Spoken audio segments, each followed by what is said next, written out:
Wow. Well, what an opener, right? You just heard from Ericsson CEO of North America, Yossi Cohen, talking about all things 5G. Now, this is a topic that really gets me excited because 5G is slightly controversial, whether there's true 5G or just 4G deployed. But what do you guys think of the summit? I'm joined by Lisa Martin and Corey Johnson.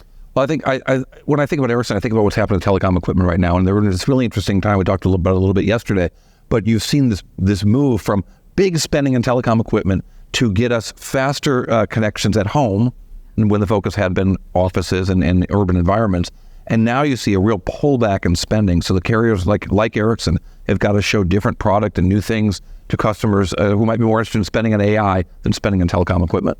That's very true. I mean, and that's how AI is really going to be a game changer in the telecom space, just streamlining those costs and operations. Using AI, right. Exactly. Lisa, what did you think? Yeah, I think one of the things that was really interesting that Ericsson pointed out was that network traffic is growing. We know that we have this expectation in our consumer lives and that our business lives, whether we're on the couch at home working or we're in an office or we're on a plane, that we're connected and we can get access to anything, anywhere. So the traffic is going up, but from a revenue perspective, businesses have to figure out, how are we doing that? How are we adding, like Ericsson, for example, more differentiating capabilities to the network to deliver what our customers are expecting? Because the demand from customers is only going to go up. Yeah, and you think of all the things that how much we consume now in terms of any given person or any given company on a given day.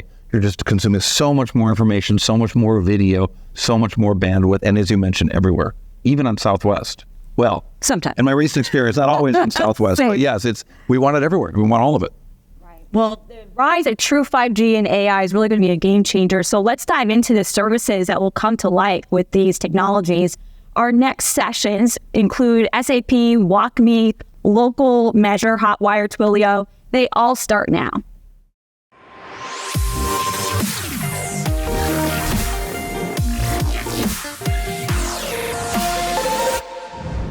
Juergen Mueller, CTO and member of the executive board at SAP. Welcome to this year's 6.5 Summit. Daniel, hi everyone. It's a pleasure.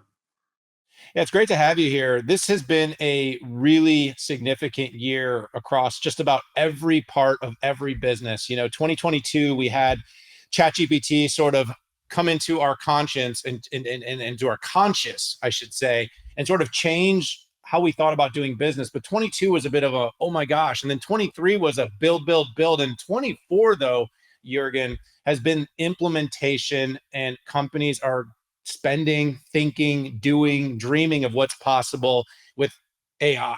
But it's not just AI. It's looking at their whole stack, their whole business, everything they do and how they can do it better. First and foremost, Juergen, as the CTO of SAP, thanks for joining us. Tell us a little bit about what's going on, what you're thinking about these days as you're leading and working so closely with your customers around the world. Daniel, it's an amazing time. I mean, it was never more exciting being a CTO or in our industry in general, because as you mentioned, you have to rethink everything, basically. And good thing is that at SAP, we are in a very, very good starting point for our customers. Actually, let me share with you that a couple of weeks ago, we bid farewell to one of our co-founders, Hasso Plattner. And when you recap the 52 years of SAP, that's how young SAP is as a startup. If you recap that, SAP has always been super close to the end users. And that is what we continue to do. We continue learning from end users, of course, informed by technology of then how the world runs. And this is how SAP has built the broadest portfolio of enterprise applications. And now, of course, as you mentioned, we are rethinking that. And for us, we delivered last year already like a dozen or so Gen AI cases, building on top of the 8 years of experience we have with narrow AI in production as well. Yeah, I love that you pointed out 5 decades that SAP has been a leader in enterprise software. And of course, congratulations on the transition. Mr. Plattner was a tremendous contributor to the SAP community. I think I've been doing Sapphires for almost a decade. And I remember every year listening to one or more of his various keynotes, always a thinker, a bit of a dreamer and innovator, thinking about how to take this product forward. And you started to allude to it a bit here in that first sort of answer, Juergen, but Talk to me about staying relevant. 5 decades. You've got changes in your leadership team. You have changes in what customers need. You've gone from prem to cloud. Like, what's the secret to SAP, and how has it been so successful at staying relevant through these 50 years? Yeah, over time, SAP learned how the world runs. And what I always find super exciting is the different application areas. Of course, with S4HANA at the core, when it comes to finance, to manufacturing, and to quality, then everything around HR and procurement, also the supply chain side of the house and customer experience. This is so broad. And then you have the business technology platform with all the supporting technologies for SAP and non-SAP. And then what I also like a lot, and why we are so relevant, SAP kept reinventing in the different industries as well. Because of course, a retailer is very different than in higher education or professional services company. And SAP learned how all those companies run and is part of so many mission critical business processes in those companies. And now with, of course, what do these business processes create, these end-to-end business processes? They create data. And data, now talking about Gen AI, is the fuel, is the treasure trove. And we have tens of thousands of customers who trust us enough to give us access to their data to train machine learning models to make our software even better. And that is a positive flywheel effect that we see here, because that we give to users, they give feedback, and this is how actually in that world of Gen AI, we are infusing generative AI capabilities into all of our enterprise applications. And at the end, it's always, again, about getting back to those end users. And we stand up every day because we want to improve the end user's life at our customers. Yeah, I started working with SAP, advising the company over a decade ago, and I've always admired the depth of industries that the company is focused on. A lot of companies have gone vertical over the past several years, many of which have picked a few what I'd call vertical pains, maybe financial services, maybe healthcare. SAP, it's changed little bits, but usually more than 20, sometimes as many as 25 industries that it's focused on. That's because of the specialization. And I think with AI, kind of what you were alluding to is that specialization will become even more important, because that data, being able to apply it to models, smaller models that are industry specific. And we're going to come back to talking about that in a minute. But I also want to talk about your platform strategy. You mentioned the word platform. You said BTP, the business technology platform. The world is kind of looking at this moment. I alluded early on, Juergen, to the great reset that is going on. AI is making every company on the planet sort of rethink who they're going to partner with, who's going to integrate for them, which ISVs will they work with, where will the data sit? Will they do it in the cloud, SaaS, some sort of hybrid iteration of it? SAP has hundreds of thousands of customers, 5 decades plus of experience, but at the same time, vendors are selling, hey, you can do this easier, different, simpler. It's the time to change. You're fighting to keep your customers and, of course, grow them. How's that strategy going? How are you keeping customers with SAP during this really important inflection? Some of our customer CIOs, they say, hey, there's like a swarm of mosquitoes attacking you. Everyone now claiming to do everything with Gen AI, everything easier, everything done. But you don't want to have a dozen or 100 POCs with different vendors and then trying to stitch everything together again. We know that this will cause such high integration costs and data consistency issues, etc., then you rather want to pick a few partners, SAP being one of them, such that you can rely that latest Gen AI capabilities are being infused into the enterprise applications where Gen AI is needed and relevant for the end users. I mean, if you are in finance and you work on your financial close, it doesn't help that you have 10 different tools. You want to have this in the best tool that does the mission critical job, that has all the data. You actually also don't necessarily want to replicate data out of that system. It's cost, it's efficiency, it's also potential compliance challenges with data leaving those systems. So therefore, our strategy here is very simple. We continue offering our customers the best end-to-end business processes we infuse Gen AI. We have a digital co-pilot experience called Joule. We already embedded Joule into many of our solutions and announced even more where this will happen, such that you get the Gen AI support where you need that right in point of time. And you can imagine that when you have your application open, let's talk HR, you have your HR application SuccessFactors open, Gen AI already understands the context you are in. It understands what you want to do. And therefore, there cannot be a more efficient way of doing Gen AI in that context. And then on top, Daniel, you know, our ecosystem is very important to us. SAP wouldn't be where we are without a great ecosystem. So everything we do ourselves in the area of Gen AI, we also offer after vetting to our customers and partners with the Generative AI Hub on SAP Business Technology platform. So therefore, with this, customers then can do the same, and they can use the data they have in SAP, they can ground models, they can do fine-tuning, and we have vetted those models already for reliability, for enterprise application readiness.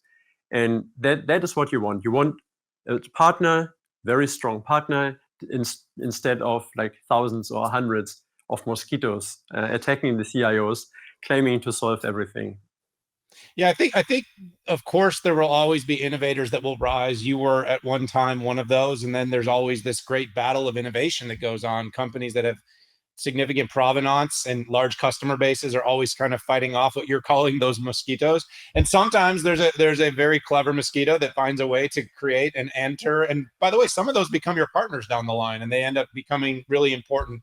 And many of those will deter or take CIOs and companies off their mission, distract them, create complexities and problems. And one of the advantages I think that you have is companies have a big enough challenge with their data already as they're trying to figure out how to move forward. Taking one of the big complexities off the table and enabling the existing database to proliferate into the platform for AI is so important. And I think you have a very compelling case to make that you are one of, if not the most important for most of those companies. I think you also mentioned a few really important things because you're a cloud/hybrid solution, is that there is data that needs to, of course, go to the public cloud for maximum value for generative AI. But we're also seeing this trend line around privacy and this trend line around hybrid and this trend line about keeping some data on-prem for economic value, for security value, for privacy, for compliance. So all these things together give you a really compelling story to tell. You've sort of given me and you've alluded to me where AI fits in the platform. And it sounds to me like what you're doing, Juergen, is you are making AI accessible. You're asking your customers to sort of modernize their SAP instances so that they can embrace all of the capabilities. But you're also giving them a pathway to do that. What do you see as sort of the trends now? Once they get modernized, their data becomes accessible. They're able to take advantage of Joule and all the integrations you've built with the public cloud. And what are the tech and innovations that you're looking as CTO of SAP building forward for your customers? Daniel, you mentioned a couple of things, so let me comment on a few of those. So, SAP is an innovation powerhouse, and as you mentioned, we want customers to be with us on their journey, also modernize their estates to actually leveraging all that innovation capability that is in SAP. And when you talk about data, with SAP DataSphere, we make it insanely easy to combining SAP and non-SAP data in a federated way. Again, you don't want to replicate all this important data that has business semantics to it and then redo all the semantics somewhere else. But with DataSphere, you can do that in a federated manner. And then when you talk about the platform once more on this topic, really it is about a combination of challenges that CIOs, CDOs, etc. have. And at least in an SAP context, but also beyond, we help with that. You mentioned it, SAP for so many companies is amongst the most important system to run their mission critical processes. And therefore, when I ask them, how many applications do you have? Oftentimes it's a low 4-digit number, like 2,000 to 3,000 applications. So SAP being so important, what do you need to do? You do need to integrate those with each other. And which better integration technology could you use than the one from SAP with the integration suite? Then it's about automation, SAP and non-SAP. Again, we have SAP Build, we help with that. You want to build extensions because you want to have a clean core, being super fast in upgrading. Customers now sometimes have a 10 times faster upgrade cycle. Not doing upgrades every 10 years, but doing those every year. And it doesn't take like 3, 4, 5 months or even much longer to do that, but it takes a couple of weeks to do that. So the extensions you want to build in a way to not modify the system, and that you do with SAP Build as well. Then it's about data. You mentioned that. Maybe now the most important part. And some companies are further ahead because everyone knew that you need to invest in your data to have a clean data and a good data strategy. But now it's a compelling point in time because without great data, there's no great generative AI. So doing that with SAP, where that data actually originates from, and being able to combine this with non-SAP data helps tremendously in getting the job done. And then, of course, you have analytics and planning on top, and we already talked about AI. So therefore, this is super important. You have an amazing application company here with a fantastic platform, the business technology platform underneath. And then, of course, there's so much more, Daniel. You could be talking about sustainability, so many challenges still ahead. Then when it is about business transformation management, because everyone now understands the go-to, the 2B picture. But the reality often is very complex. So how do you use leading tools like SAP Signavio for assessing processes, SAP LeanIX for looking at your enterprise architecture, and more to driving adoption of new solutions? So how do you do that? And then, of course, it's about continuous intelligence on the data side of the house, such that the system actually does more and more of the job for you. And then there's quantum computing, and we could spend the rest of the day here, but I know you have a fantastic program as well. Well, I appreciate you teasing some of the things and some of the directions. I agree with you. We do need to think about, of course, all the exciting Gen AI opportunities, but there's a much broader analytical AI that still exists, by the way, and has existed for over 4 decades, that companies require the best data, the most accessible data on the planet to benefit from. And as you head into other areas, you mentioned like sustainability, the future of qubits and quantum, and how they will be able to solve big problems in many industries. You're absolutely right, Juergen. I do appreciate, by the way, that you've taken a little time out of your Europe SAP Sapphire to join us here for this year's 6.5 Summit, Juergen. And also, you had your big Sapphire event last week. Tell me a little bit, tease everyone out there a little bit. What were the big things that you announced at this year's Sapphire, and what can you share with our audience before we let you get back to your European event? Yeah, the overall theme, Daniel, for Sapphire this year was bring out your best. And we want to help everyone bringing out their best. And now talking about AI, that is, of course, the technology of our generation, maybe, at least of the decade. And SAP is business AI. So we really look at the business side of the house. You have many ingredients, but we want to make it useful and relevant for the end users. And when it comes to Joule, our generative AI copilot, we announced Joule in September last year already with initial integrations into SAP SuccessFactors and SAP Start. And since then, SAP has integrated Joule into S/4HANA Private Edition, S/4HANA Public Edition, as well as in multiple applications across our supply chain portfolio, our BTP portfolio. And in the second half, Joule is also planned to be integrated into Ariba, into SAP Analytics Cloud, many other supply chain solutions as well from SAP. And then it's about languages, accessibility. Joule will be able to converse in multiple languages, of course, English, German, Spanish, French, Portuguese as well, and many more. Also, we announced new partnerships at Sapphire, which are amazing. And now when we look at generative AI, let me give you a few examples. For example, SAP Analytics Cloud. We announced our generative AI capability such that everyone from boardroom to shop floor actually can ask analytical questions. And that creates the transparency everyone needs to then also, of course, taking the right decisions.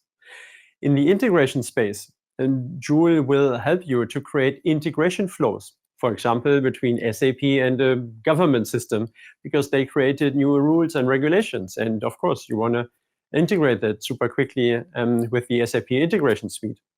When you think about LeanIX or Signavio, we launched Gen AI capabilities. For example, process recommendation in Signavio, or also we will have prompt-based process mining as well. And then we have a 2 million plus ABAP development community, and we upgraded ABAP language to ABAP Cloud as well. And here we help with generative AI. We work together with NVIDIA on training our model, and now we support ABAP developers with generative AI as well to help them in their development process. So you do see a lot is happening. This is just a small bite of what we announced at Sapphire, and there's something in it for everyone. And what is important to take away when it comes to Gen AI, but also all the other important topics, SAP is not just announcing, but we are delivering. Juergen, I want to thank you so much for joining me at this year's 6.5 Summit. We've had so many great conversations over the years. This was another wonderful one. And for everyone out there, I hope you had the chance to really take all of this in. Juergen Mueller, CTO and member of the executive board at SAP. Thanks for joining us at this year's summit. Thank you, Daniel. Have fun, everyone. And now back to you.